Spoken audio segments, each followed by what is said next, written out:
Non, sérieux, hein? L'affaire Charline et Ibrahim Larson, alias Papa Congossa, sincèrement, ça m'a un peu troublé. Mais c'est chaud, c'est allé trop loin.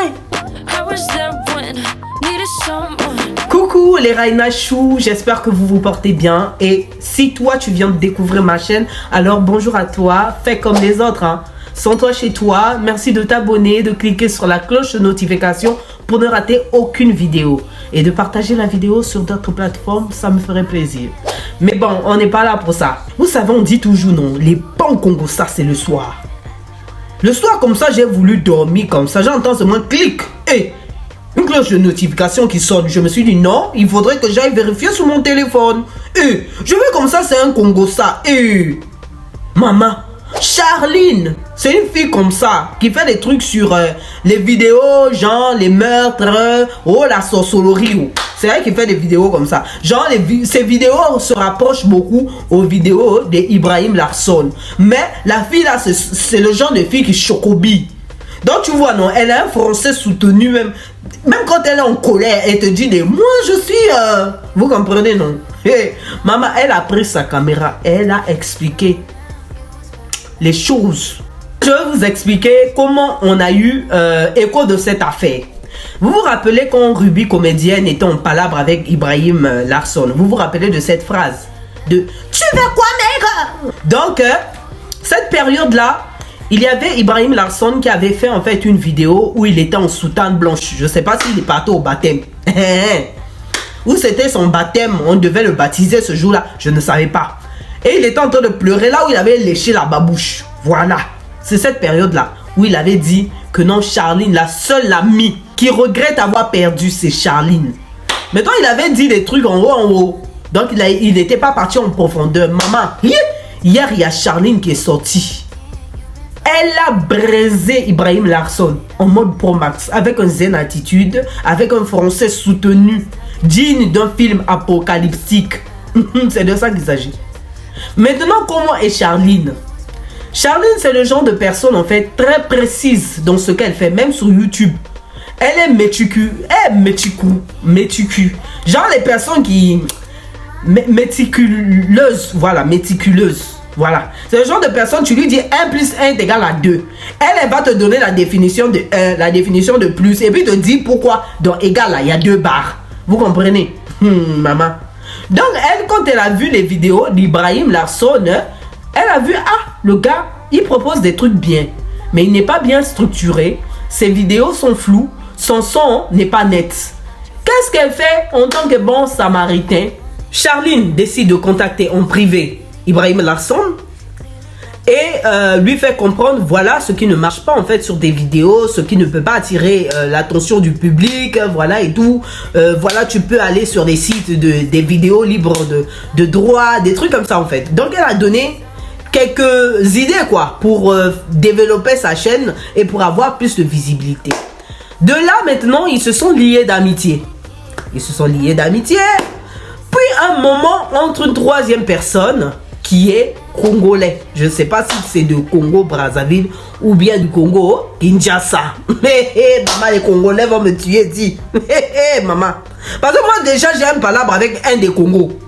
Et vous voulez me mettre encore dans la sauce avec les Kwakwatoya, les Congosa. Charline donc décide en fait de les mettre en contact. Elle en fait elle voulait faire un truc genre à la Wakanda, genre à la Black Lives Matter, je ne sais pas comment ça se dit, Matter ou Matter ou je ne sais pas quoi. Donc elle voulait réunir ses frères africains pour faire quelque chose de consistant et puis s'entretenir et puis se soutenir. En fait c'était sa logique des choses à elle. Voilà. Ibrahim, les Congolais, tenez votre cœur vivant s'il vous plaît. Ibrahim dit quoi? Faut faire attention. Il dit à Charline, fais attention parce que il est congolais. Maman. Charline dit quoi? Je ne sais pas si Ibrahim a des problèmes avec des Congolais. Il a vécu des situations compliquées avec le Congolais. Pour ça, s'il vous plaît, je vous prie de ne pas juger Ibrahim Larson. Parce que quand tu vis quelque chose avec une certaine nation, des fois tu as un certain blocage, donc on ne peut pas l'en vouloir pour ça. Moi par exemple, je n'en veux jamais aux racistes. Pourquoi je n'en veux pas aux racistes? Parce que je ne sais pas ce qu'ils ont vécu pour ne pas aimer par exemple les noirs. Vous comprenez, non? Mais par contre, ce sont des propos racistes que je déteste. Il y a une nuance. Donc, je vous prie de ne pas le juger pour ça. Par cette vidéo-là également, Charline a voulu nous faire comprendre également que Ibrahim Larsson, depuis qu'il a commencé à fréquenter des grosses têtes comme Belle Bijou, comme Ruby Comédienne, comme Kevin Aubin, que l'humilité n'existait plus dans son dictionnaire. Donc, vu qu'il avait tellement pris aussi la pastèque, il ne voulait pas travailler avec le Congolais également. Donc, Charline ne voulait pas aussi lâcher ce Congolais-là. Et a commencé à dire à Ibrahim, non, il n'est pas comme tous les Congolais ne sont pas pareils. Par la suite, Ibrahim donc accepte en fait de collaborer avec Charline et le Congolais en question. Donc de là, Charline donc décide de faire un live avec Officiel, le Congolais. Et du coup, Charline décide donc d'inviter Ibrahim à faire connaissance avec Officiel. Donc ils finissent donc par faire connaissance. Puis un jour, comme ça, Ibrahim Larsson contacte Charline pour lui dire que non. Ah, tu as vu la Camerounaise qui a dit non, que être influenceur n'est pas un métier. Ça, c'est pas normal. Il faudrait que tous les trois nous puissions parler de ça. C'est une bonne occasion pour tous les trois. Et cette idée m'est venue également de Ruby Comédienne et Kevin Aubin qui voulaient faire un truc comme ça, un talk show comme ça. Et moi, ça m'intéresse de faire ça. Maman. Du coup, Charline a voulu donner aussi son avis en fait sur le fait que la Miss elle dit que influenceur n'est pas un métier. Donc elle a pris le soin de l'expliquer que concrètement, influenceur ne peut pas vraiment être reconnu comme un métier parce qu'il n'est pas reconnu juridiquement. Maman et Ibrahim a pété les plombs. Toi tu veux corriger qui? Toi tu es qui? Tu es quoi? Tu es où? Maman.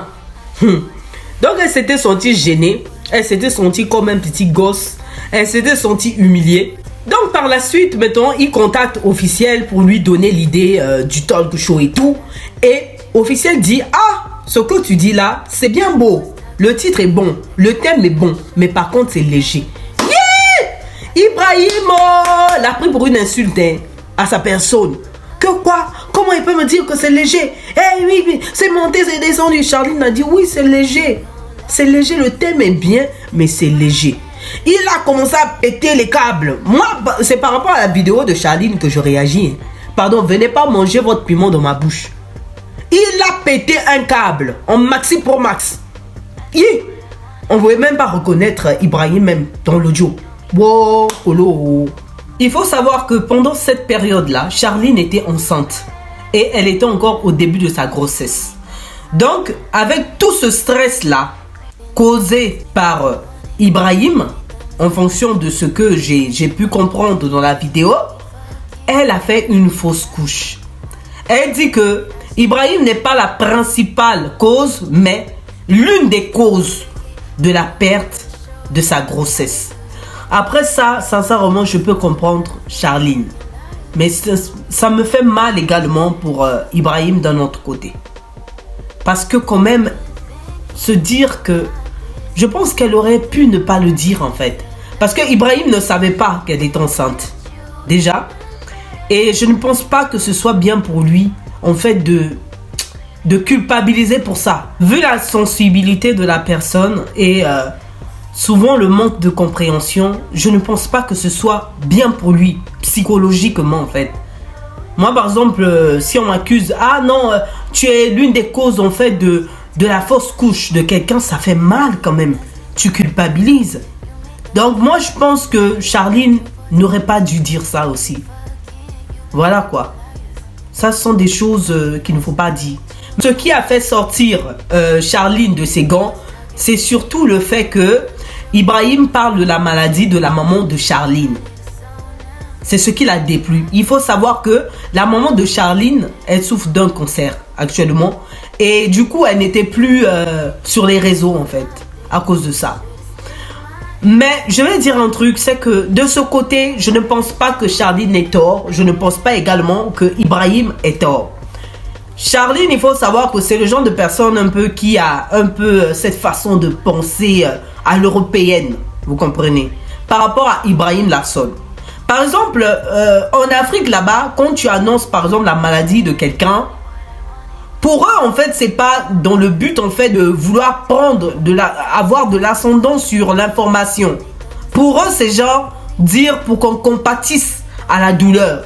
On ne peut ni en vouloir à la colère de Charline, ni en vouloir à Ibrahim d'avoir sorti ça, en fait. Moi, je pense que concernant cette information, il y a eu un choc de culture, un choc d'éducation, un choc de compréhension. Attention, je ne dis pas que Ibrahim a reçu une mauvaise éducation. Je vais vous donner un exemple. Par exemple, moi, je trouve ça inadmissible de porter main sur un enfant. Mais par contre, en Afrique, là-bas, porter main sur un enfant fait partie de son éducation. Vous comprenez? Et également dire, sortir cette affaire de Congolais, ce n'est pas bon aussi pour lui. Parce qu'il va se mettre à deux un peuple. Il n'a pas dit Congolais de Brazzaville ni Congo-Kinshasa. Il a dit les Congolais. Donc, il faut faire très attention avec certains propos. Mais bon, il y a un truc aussi que je n'aime pas. La sortie des messages privés en public. Ça, je déteste ça. Je ne sais pas pourquoi les gens font ça en fait. À moins que ce soit une question de vie ou de mort. Ça, je peux comprendre. Mais que ce soit entre anciens amis ou bien entre amis, sortir des dossiers. Moi, je trouve ça petit en fait. Tu as aimé la personne dans le passé. Continue à le respecter en fait, autant en public. Quels que soient les différends, quels que soient les problèmes, laisse Dieu tout gérer. Des situations où tu peux sortir des messages, moi-même j'ai déjà sorti des messages. Mais même si c'était une personne que je ne connaissais pas, j'ai affiché parce qu'en fait, la vie de quelqu'un était en danger. Ou on m'a proposé en fait de me payer 3000 € pour mal parler d'Amon Chic. Que j'ai refusé bien sûr, mais par contre même en mettant en fait ces conversations privées, j'ai pris le soin de modifier la voix de la personne pour la protéger. Vous comprenez? Donc les jeux genre sortis les dossiers, des trucs comme ça, moi je trouve ça inutile. Et une autre chose également. Sincèrement Ibrahim Larson, je me demande si tu avais dit à Ruby et à Kevin que tu voulais faire la même chose qu'eux en fait. Proposer le même talk show qu'eux en fait. Moi je me dis que quand tu es ami avec les gens, si ils parlent d'un projet, pour moi en fait c'est leur projet. C'est leur idée à eux. Je ne peux pas, même si les autres l'ont fait avant, je ne peux pas me permettre en fait m'approprier ce projet et de le faire quand même. Je vais quand même me tourner vers mes amis afin de les dire, écoutez, j'ai trop aimé votre projet, j'ai envie de réaliser la même chose avec d'autres personnes. Est-ce que ça ne vous dérange pas? Et par là, ils vont me dire si c'est bon ou c'est pas bon. S'ils ne veulent pas, c'est simple, je change d'option en fait. Parce que l'amitié, elle est plus importante que les réseaux sociaux. Ça c'est clair et net en fait. Après si tu l'as fait, tant mieux. Mais si tu ne l'as pas fait, c'est que tu es capable en fait de la mettre à l'envers à ces personnes également. Vous savez, en amitié, il faut savoir cerner l'autre, cerner les comportements de l'autre. Et en fonction du comportement de l'autre, on essaie en fait de chercher comment lui parler. Moi par exemple, Ibrahim Larson, d'après ce qu'a dit Charline sur sa personne, je pense que c'est une personne qu'il faut faire participer. Je ne pense pas qu'il en veulent aux personnes qui sont plus haut que lui. Non, en fait, les autres, ce sont les boucs émissaires. En fait, je pense que c'est une personne qui a honte de se sentir nulle face aux autres. C'est différent. Et c'est le genre de personne à qui il faut en fait pratiquer le mode participatif. Donc c'est le genre de personne à qui tu dois dire par exemple tu en penses quoi Ibrahim? Donne-moi tes idées. Ou bien, bon, chacun de nous va donner ses idées et tout. Donc, il faut lui dire par exemple, mais Ibrahim, qu'est-ce que tu en penses de mon idée? Et l'idée de officielle. Et ton idée à toi, tu le trouves bien et tout? Ah, qu'est-ce que tu peux changer dans toi, ton idée? Qu'est-ce que tu voudrais changer dans moi, mes idées? Et qu'est-ce que tu voudrais changer dans l'idée de l'autre? En fait, c'est une personne qu'il faut absolument mettre en confiance. Et c'est ce qu'on appelle également amitié. S'accepter les uns les autres. Et puis Ibrahim également doit également cerner Charline, doit également cerner Officiel, tout comme cerner Ruby, tout comme cerner tout le monde en fait. Donc voilà en fait. Aujourd'hui, l'amitié n'est plus réelle entre des personnes. C'est devenu les amitiés boiteux en fait. Boiteuse, une amitié, une amitié. Boiteuse. Donc, apprenez à aimer les gens comme ils sont. Dites-moi ce que vous en pensez en commentaire. Merci de vous abonner, de cliquer sur la cloche de notification pour ne rater aucune vidéo. Merci, au revoir, bisous.